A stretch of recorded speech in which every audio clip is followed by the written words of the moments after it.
sure to pick up your handouts. A reminder, the game this week is a 3:39 kickoff at CBS. And as you know, both ESPN Game Day and SEC Nation will be on site. No live streaming, please. Okay, go ahead. Thanks, Claude. We start back to work on Florida again. We finished up last week getting to work on them primarily on Thursday and start back with it today. Excited to get the players back out there, get going.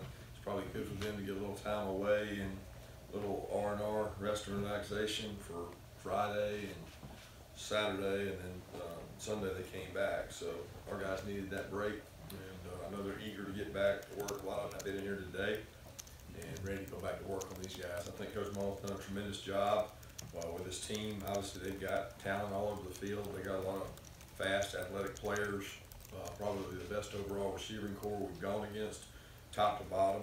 Some talented players there.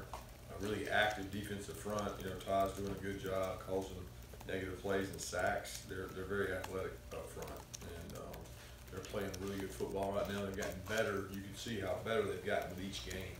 They play with more confidence, and they're playing really good right now. So we're prepared for a big battle down in Jacksonville. Raise your hand if you have questions. Kirby, when you talk about the defensive front with Polite and Zuniga and Joseph and those guys, how challenging is that going to be for you guys to stop them, and how will you have to mix it up as far as protections? Well, I think they do a good job. They're extremely athletic. They're quick. They've caused problems for everybody they've played with their athleticism. They're hard to block. They stay active. Even when you block them, they get in on plays. They're really super active. Along with C.C. Jefferson, he's been there forever. They're just active football players. They're very disruptive. I think key to stopping those guys is being able to block them. You know, you can't put two people on all of them. You got to try to block those guys and get hands on them and be physical at the point of attack. But they do a good job of changing stunts, moving front, stemming things, and really effective, especially third down. Coach, can you update us on Swift, Marshall, Cleveland, some of the other guys have been out? Yeah, Swift's fine. He should be practicing today. Got a lot of rehab over the weekend. Should be good to go. Ben will still be out. Don't know when we're getting Ben back. Hopeful. He's doing more running. He's been more active. We'll find out more during the week, but we don't think he's going to be able to play this game. And Dave's still out.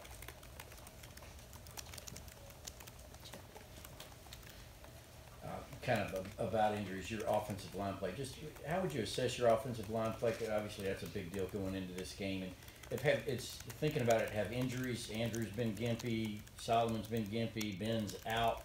Has that affected your ability up front a little bit? I would say it's affected continuity, but I think the guys we plugged in. I mean, for a true freshman, Cade Mays has played well.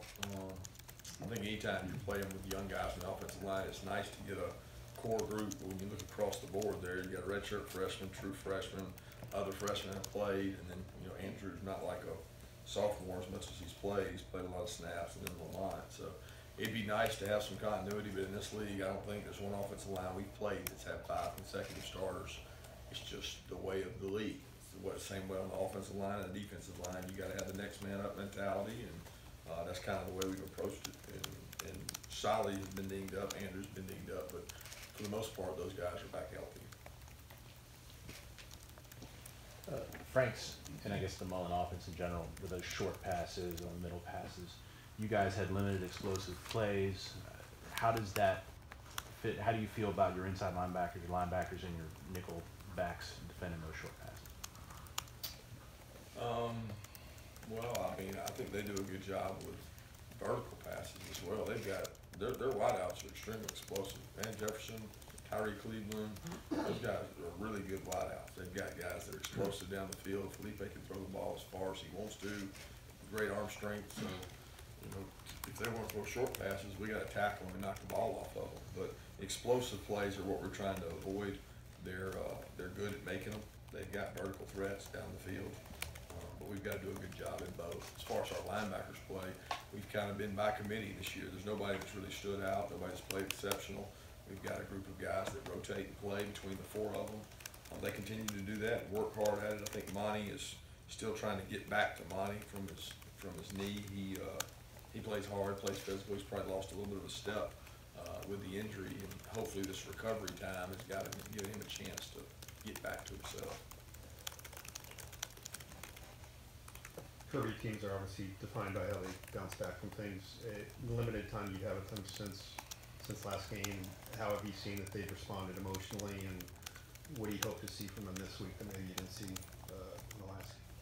I think kids are a lot more resilient than you give them credit for. It's leaders of the program and the organization and the coaches that have to get over it. We're the ones that deal with a loss sometimes harder than the players. I mean, I think the players are resilient. They're back out to work.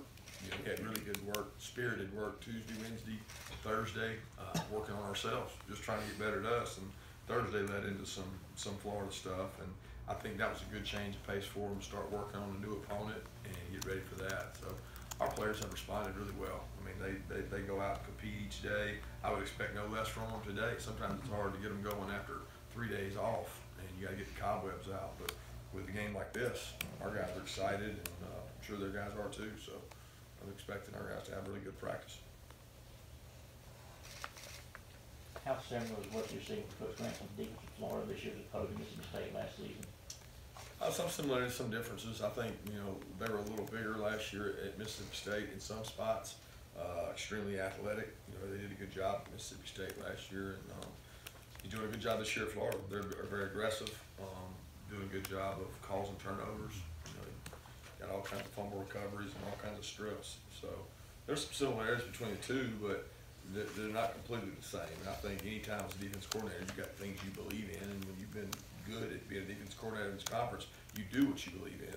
And you got some of the same things you've done at Mississippi State. Everyone look at the defensive film from LSU. I know you mentioned tackling and bust. What about effort? How was that when you guys watched film? I think conditioning is a major part. I don't know that I would call it effort, lack of effort. I think being conditioned, being able to play 60, 70 snaps, you know, in a row, being able to play sustained drives, being able to play back-to-back plays. You can never be good enough at that. You're always trying to improve. It's something that we worked hard on last week is, you know, how many plays can you play in a row and be at your best? I don't think it's a lack of effort, but I think it's more of maybe a lack of conditioning and being able to play a number of snaps in a row and playing a lot of players. We played a lot of players this year. And sometimes you can't do that in games. Sometimes when people go fast, go hurry up, they keep the same guys in. You've got to be able to sustain and play longer as a player, and that's important for our defensive players. Following up on the offensive question earlier, you speak about the wide receivers. What about Florida running backs? It's not like there's a feature back. You've got P. Rogers, Scarlett, who almost had even number of carries yards. I think that's one of the big differences with Dan's offense. You know, he had backs at times at Mississippi State, but he never consistently had backs. He's got a really good stable of backs. I mean, very similar to ours, from a kind of a three-headed monster, and they use those guys. They're all thick blowers, powerful guys, run through arm tackles, good running back. And you look at P. Ryan and Scarlett do a great job. I mean, first of all, they do a good job catching the ball out of the backfield. They use them as wideouts. But they're physical downhill runners, and their offensive line's really big. They've got an offensive line, guys, that has played a lot of football games in the SEC. When you look across the offensive front, those are the same guys that have been there. A lot of them played as freshmen. So they've got a very experienced offensive line and a group of backs that are physical. Coach, if I remember correctly, at the beginning of the week last year, you told your players during a meeting, if anyone here has beat Florida, stand up. And I remember the players were talking about it that Monday, telling us about it. So obviously it stuck with them that moment when you said that. This season, obviously they won last year. Is there a moment? Is there an instant? What are you going to tell them? What's the special thing you're going to say this year to them? Because obviously you can't use that now. Well, you can use that because a lot of our guys don't have a winning record against them. But I think more important than that, they know what's at stake for this game, and they know that this is going to be a physical, tough battle. Two teams that are well coached and two talented teams. Most of our kids know their kids. It won't be about what we say or how we say it. It'll be about who plays well on the field and who controls the line of scrimmage will be a key to this game. Coach, this week during practice, has anyone stepped up as a leader that maybe hasn't before, or has anyone been a little more outspoken than they've ever been due to loss? I don't think so. I don't think you hit a panic button when you do that. And a lot of times you get front runners and things like that.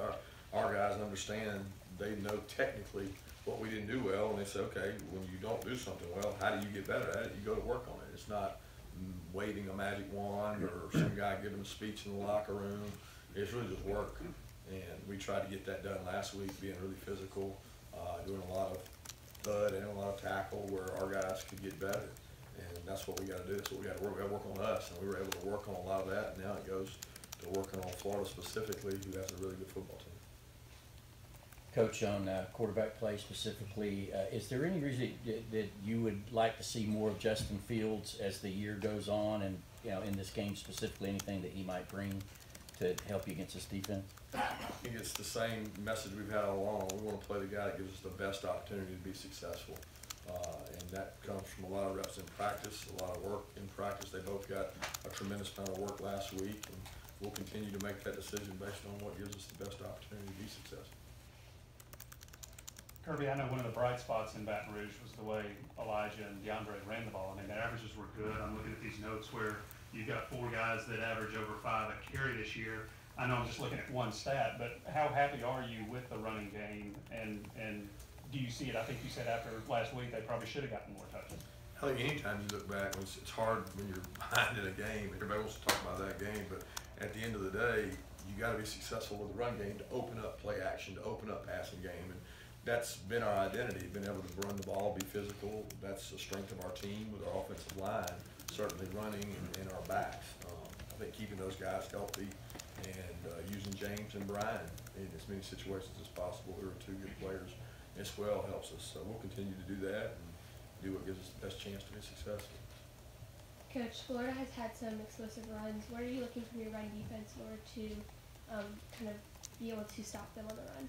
You got to build a wall, control the line of scrimmage. I mean, this game has been decided by the team for many years that ran the ball better, the team that controlled the line of scrimmage. And we got to do a good job of building the wall up front. We can't have second-level players having to make a bunch of tackles. And a lot of that comes by how you hold up in pass defense, how are we able to cover them outside, and how are we able to control the line of scrimmage up front with 5 to 6 guys at times. So they got a good run team, and they got good running backs, and they're physical, and Dan's always been committed to the run game.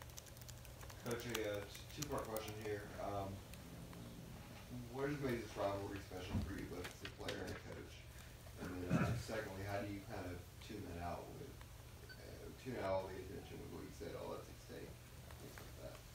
Well, there's a lot at stake at every game. I mean, I don't know that this game, I mean, you can point to every game, and the next game is the most important game. So our guys understand it's next game mentality, because you have to have that. You can't make one game more important than the other, because it demeans it for the players. So they understand the importance and the significance of this game. But for me personally, this is a great rivalry game. I mean, the pageantry is different than other games because nobody's ever at home. You know, they're always in a joint place at a neutral site, and it's a great venue to have a game. It's great facilities in the Jaguars facility, so it's a little different from that perspective, and I think each team handling that the right way is important, but at the end of the day, it'll be decided by the guys in between the lines.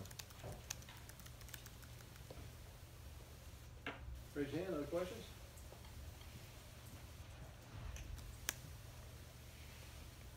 Where did you feel like your team made the most strides during the bye week? I don't know if we'll know that. I mean, we worked hard at stopping the run up front, controlling the line of scrimmage, tackling, a lot of pass pro offensively. We tried to work really hard on special teams, you know, directional kicking, a lot of things that we got to improve on. Those are all really critical. But I don't know if you honestly know that until you get out and play another game, because you can only see so much in practice. I certainly hope the work we put in pays dividends in the areas that we focused on. Back to the rivalry, what do you remember, what's the best advice you ever got going into this for the first time? And then do you still share it with the Justins and the Tysons and the Jakes that have experienced it for the first time? I don't know that I ever received any. I mean, you know, we had some tough games against them. We won 1 game in this battle, and we didn't have a great record against these guys during those years. And I don't know that I really received any advice that would stick out as meaningful to these kids at such a different day and time. I think the most important thing for these guys is to focus on playing well, not this pageantry, not the surroundings, not all that. It doesn't matter. you gotta get back to playing well. And what helps me play well is my focus, my concentration. How do I practice? Because usually our guys that practice well play well, and that carries over. 2 more questions? Kind of partly about the receiver in regards to Tyson Campbell come off a game where he, didn't have the best of game for him personally. What's gonna be the focus in keeping him this week and practice get better? I think playing good people, competing, understanding what defense we're in, knowing the adjustments that have to be made based on split locations, different things they do. He's just got to lock in and really focus on that. I think that's important for him to get some confidence and play. And he's had some really good competitive work for 3 days, and he's growing up. I mean, when you play in this league, there's no week off. And you play corner in this league, you better be ready to play in each and every week. So it's a challenge for them. They got good wideouts. Last question, anybody? When you're talking about pass pro, third and long, is it one-on-one matchups, is it holding on to the ball too long? What are you guys diagnosing? Well, you don't want to be in third and long. First of all, last time I checked, nobody wins third and long at a high rate. If they do, then they're special. So the big deal for us is being able to make good decisions, put the quarterback in a good situation. Sometimes the best play on third and long is an 8-yard gain that allows 8 yards for the punter. So those are things that we continue to work on, try to develop that, but it's like 3rd and 1 and 4th and 1. I mean, if you're in those on defense, you're not gonna have a real good third down rate. And if you're in 3rd and long a lot, it's not like there's a scheme that says this is a great 3rd and long play. There's not great plays for 3rd and long. There's wins and losses on 3rd and long. Sometimes a win may not be a conversion, but it can be not a sack or not a fumble or something like that. But we continue to work on that, and we got explosive players on offense that we got to try to find ways to get the ball and let them break some tackles. Thank you.